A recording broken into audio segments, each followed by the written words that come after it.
mbe Satani igihe yakorerwa ku isi nihe yaguye exactement yaguye hehe nihe continent nihe gihugu nihe province nihe commune canke colline nuha musozi nihe kiyaga yoba yaraguyemo ico nico kibibazo abantu benshi bakunda kubaza mbere bakagira n'ivyiyumviro bigiye bitandukanye so rero muri kino kiganiro ntabwo tugiye gukurikira amajambo y'abantu ahubwo tugiye gukurikira Bibiliya ico ibivugako.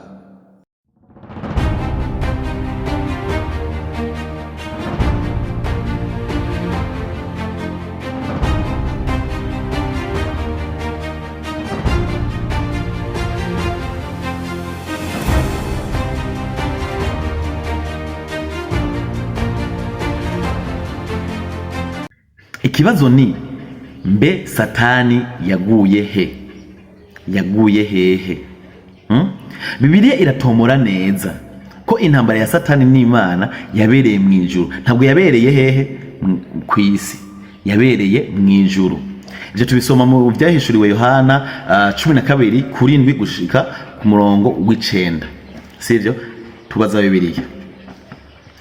Ivyahishuriwe Yohana 12 guhera ku murongo w'7 gushika kuri 9 haravuga ngo mwijuru havyuka intambara.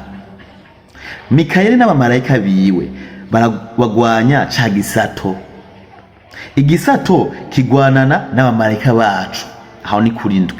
Kuri 8 haravuga ngo ntibatsinda kandi mwijuru ahabo ntihaba hakiboneka. Okay?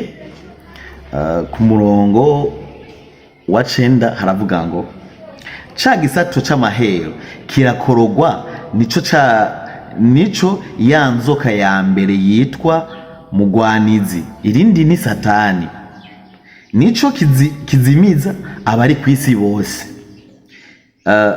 Gikororegwa kwisi abamarayika bacu bakororanwa naco. Sivyo?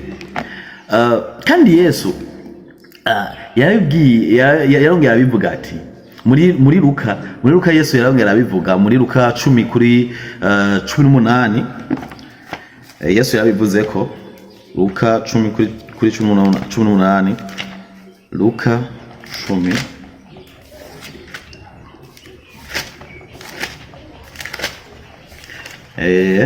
10:18 aravuga ngo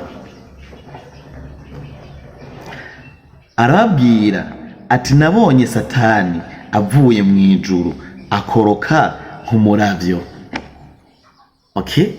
Nabonye Satani ava mu ijuru akoroka nk'umuravyo. Ivyo ni Yesu yagize nte yabivuze. Ariko nimwitegereza neza nta hantu Bibiliya ivuga ko Satani yaguye ku isi. Nta hantu exact Bibiliya ivuga ko Satani yaguye ku isi. Nta pays, nta continent, nta province, nta zone, nta nikiyaga, nta musozi Bibiliya itubwira. Ikibazo rero cyo twibaza ni iki? Kubera iki ata place exact Bibiliya ivuga canke Imana yaduhishuriye? Ni kubera ko impamvu Imana itaduhaye place exact ni kubera impamvu izitatu. Impamvu ya mbere ni iyi: Satani ntabwo yari umuntu afise inyama n'amaraso. Oya, ntabwo yari afise umubiri nk'uwi wacu, ahubwo ni esprit. Iyo ni impamvu ya mbere. Impamvu ya kabiri, Satani kugwa kuyewe ku isi ntabwo yabaye shite physique. Kumwe uvuga ngo nibuye ryaguye ahantu, ibuye riguye ahantu urabona ati ibuye ryaguye ahantu kanaka ukacubona ya place gawe yajagwamo. Rero Satani ni esprit. Rero ukugwa kuyiwe yabaye shite spirituel, ntabwo yabaye shite physique. Impamvu ya gatatu ni Satani ntabwo yaje ku isi nk'umuntu aje kuba ahantu kanaka, aje kuba mu Rumonge, aje kuba mu Kayanza, Gitega canke mu Bujumbura, aje kuba muri Chine, muri Etats-Unis canke mu kindi gihugu kanaka, aje kuba muri Afrika canke Amerika riya canke Oceania canke Asia. Wapi? Ntabwo yaje kuguba muri Tanganyika. Wapi? Satani yaje ku isi aje kuzunguruka isi yose. aje kuzunguruka isi yose. Rero iyo ikintu physique niho twari kubona ati yaguye aha canke ariko aragenda kuvuga ati ujye ni Satani. Rero kubera ari esprit ntidushobora kumubona, n'umwuka n'umuyaga aragenda, sivyo? Ashobora kubera abera rimwe hose, abera hose cyarimwe. Nico gituma na Bibiliya ivuga muri Petero wa mbere 5:8 havuga ngo, reka tuhasome. Haravuga ngo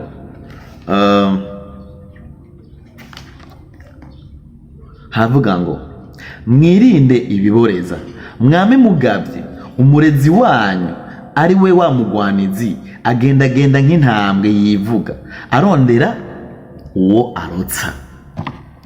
Ivyo rero bisigura ko ikibazo saho yaguye, ahantu muhumve neza, ikibazo sahantu yaguye, ikibazo naho akorera, naho Satani akorera. Nico kibazo dukwiye kugira.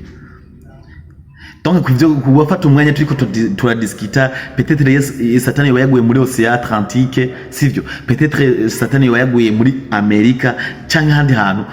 Ico sico kibazo dukwiye kugira. Ikibazo mbe ni hehe akorera, sivyo? Kandi Satani akorera aho hantu hose umuntu atumvira Imana, aho hantu hose umuntu atagororokera Imana, aho hantu hose uri mu byaha, menya ko uriko wahaye Satani ikibanza, wamuhaye tindugu yangu njo tuishi pamoja. So none ni kihe kintu dukwiye kwitaho muri ivyo vyose, sivyo? Kuko abantu benshi baramara amasaha menshi bariko badiscussinga none peut-être Satani yoba yaguye ya Satani yaguye hariya, Satani yaguye ariko Bibiliya yoyo inayici tubaza iki kibazo kandi gikomeye cyane. Mbe Satani aragufise aho ukorera mu buzima bwawe? Satani yoba agufise mu vyiyumviro byawe, okay? Mu vyiyumviro byawe aragufise, mu ngeso zawe, mu migenderanire, mu kwishira hejuru kwacu, Satani aragufise. Kuko aho imitima itagenzurwa n'Imana, ahantu hose hari ibyaha, niho Satani aba yibera. None ico dukwiye gukora ubu ni icahe? Ni giki? Icambe ntabwo dukwiye kumenya place Satani yaguyemo.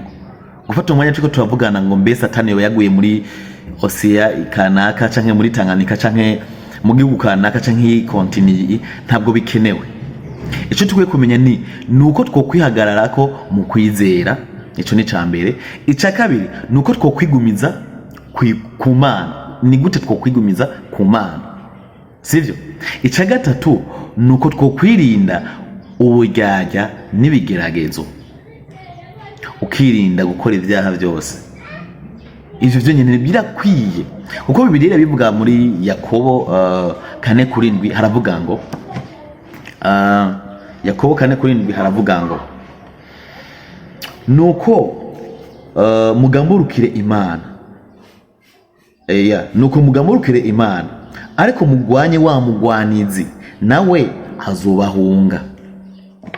Ni wasenga cyane, ni ubahiriza amabwirizwa yose murayazi ko ari 10, ni ubahiriza ibintu byose bigutandukanya n'Imana ukaja kure yavyo, nta kabuza Satani azoguhunga, azonagutinya. Ya esprit yagwa kwisi ntikwiye kugwa mu mutima wawe, ikwiye kugwa kure yawe, sivyo? Satani yaguye kwisi ariko ntakwiye kugwa mu mutima wawe, ntakwiye kugwa mu mitima yacu. Nagwe kuri yosi aguma azunguruka, wewe senga usenge cyane, nta munsi numwe azigera aza ku buzima bwawe, nta munsi numwe azigera aza kukugerageza, kuko uzofise nawe spirit iva mu ijuru, esprit y'Imana igukingira, kubera ko usenga cyane, ufata umwanya uriko urasenga Imana. Ya esprit ya Satani imwe yagwa kuri inosi ntabwo izigirwa mu mutima wawe ngo ikuganze.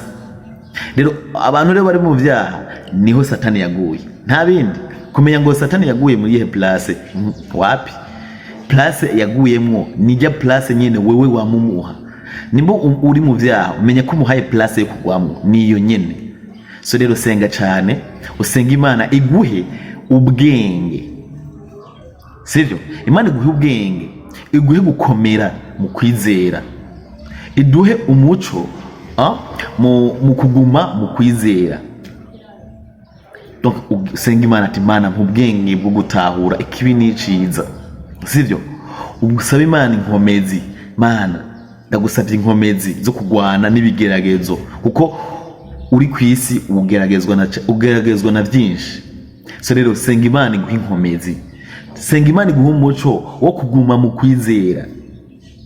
Nuko rero musenge cyane. Mwari kumwe na Naso Lighton kuri mikoro za Naso Star TV. Murakoze cyane.